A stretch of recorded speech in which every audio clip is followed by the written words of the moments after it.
And we are back here on the Midday Mess. I'm your host, Radio Rob. And I'm Paris Haven. Yes. So, before the break, I basically... Whoa. I hear music, guys. I hear music, too. We're not supposed to be hearing that. But anyways, I turned it off.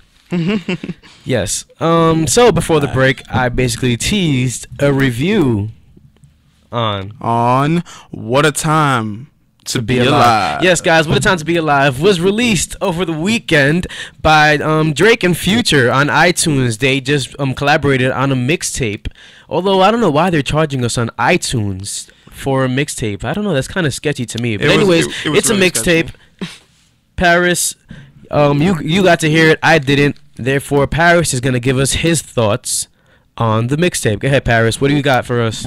All right, so this mixtape was basically my life. I talked about it on the last episode, but I was really anticipating this mixtape. It has two of my favorite artists, Future and Drake. So, you know, I'm thinking it's going to be an album that clashes and mashes both sounds. The sound of, you know, Zaytoven, Southside, TM, DJ Esco versus 40 and Boy Wonder. It is not that at all. I was upset. Okay, so I'm sorry. Go ahead. I'm upset that Esco was not on it. Yeah. Actually, when I heard it on OVO Sound Radio, the Esco tags and everything were on it, but I don't think they made it to the the official tape. It's only Metro Boomin and I think 40 and Boy Wonder that are basically producers on the album, right? The mixtape. You also have Alan Ritter and I'm thinking Southside as well. They're on. Southside produced a lot of the tracks on there. Right.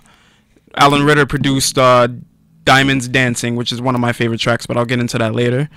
I kind of wanted 40 to produce with Future. There were no 40 and Future collaborations on that album whatsoever, on this mixtape whatsoever.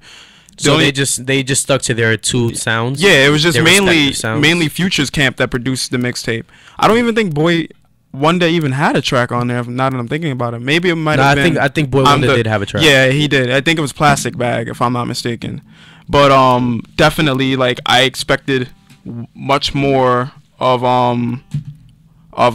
Future. Yeah, of OVO sound as well as free band sound, because you know it's a collab tape, so I would assume that these sounds would clash, but mainly it was just Future featuring Drake to me. That would have been so cool if they would have actually clashed their two production sounds. Imagine the sound. Imagine the sound that 40 and Esco could have created, because the sound that Esco really kind of embodied on was it on Dirty on DS2. He really created a new sound.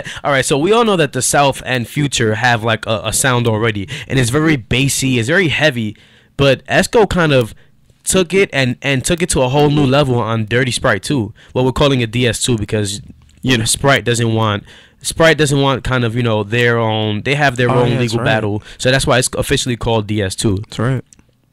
But anyways, let's get into this review, because Paris has his own thoughts on the album, official thoughts that he kind of wrote down while he was listening to the album. Paris, let us know. All right, so for Digital Dash, that was the first track I heard. Actually, no, I take that back. I heard Change Locations, but I'll get into that later. I'll go in order. So Digital Dash is the intro, and wow, honestly, I heard the intro, and intro tracks to me are like, supposed to rail you into the album. They're supposed to be the basis of the direction. Digital Dash, when I first heard it, I just thought it was like a normal Dirty Sprite 2 leftover. It didn't really rail me in. I didn't even know Drake was gonna be on the song until he has like the last verse. See, that's it. I heard that a lot. I heard that people were saying that the songs on this album sound like outtakes from If You're Reading This Is Too Late and Dirty Sprite 2. Like, it doesn't sound like anything original, really. Besides obviously the content. Yeah. The sounds they don't sound original. It sounds like everybody they just took it and they said, oh, here you go, this is from, since we both just released some music, we both just released some projects, here are the outtakes. And I heard that this project was made threw each other on the hooks. I heard this project was made in 6 days.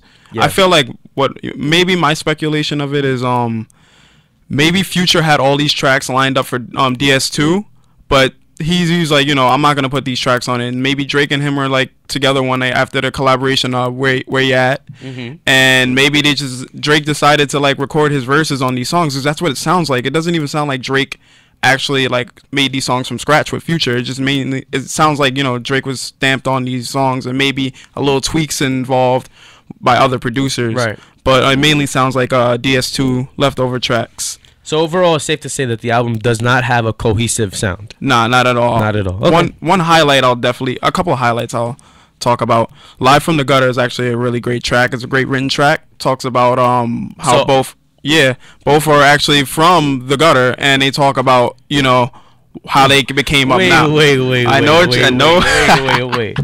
Are we saying that Drake is talking about how poor he was? A lot of people have criticized Drake for that. A lot of people have been criticizing Drake's performance in Live from the Gutter. But to me, it's actually a privileged white boy that lived from Canada wants to talk about how poor he was. Actually, the privileged boy that grew up in the grassy. Get out of here, man. Get out of here. Well, I want to get into that. I don't know if we can, but you know, I understand where Drake's coming from. Like the whole started from the bottom thing where people got mad at him for. I understood his point in that, and that's why I guess he also brings that theme into Live from the Gutter. This track was also produced by an OVO Camp member, Boy Wonder. Grassy, now I'm here. Oh man, sorry Aubrey. Grassy, now I'm here. So sorry, Aubrey. The next track, Diamonds Dancing, is actually one of my favorites. It's actually this track to me that stood out, honestly, production wise, and it's actually produced by like 3 producers: Metro Boomin, Alan Ritter, who worked on Rodeo, by the way, and Frank Dukes. I'm interested now. Yeah, that track is actually produced by the guy that did Rodeo. He did basically a lot of tracks off of Rodeo. So I was really hyped to see that, and this song, you know, delivered.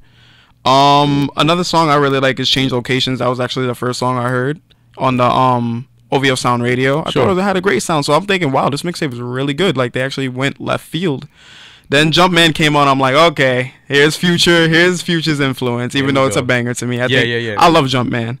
And Jersey was like, oh, okay, it sounded like, you know, I kind of thought they were going for the basketball theme, which I really feel like plays a really big part in this, because you have there are a lot of titles on the song that have very heavy sports influences. I think that's what it 30 is. for 30 freestyle, right? Definitely. Yeah, that's another one. Like big rings, scholarships, because you know you get a scholarship and you go to school. That's a bit of a reach, but so, I get what you're coming from. I get where you. I feel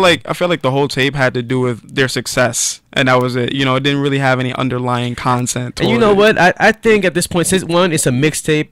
There's not much for them to really pull from when they made it in 6 days. You know what I mean? Yeah. I don't think that they were putting too much thought into it. They said, hey, we're 2 very successful artists right now. Let's make money together.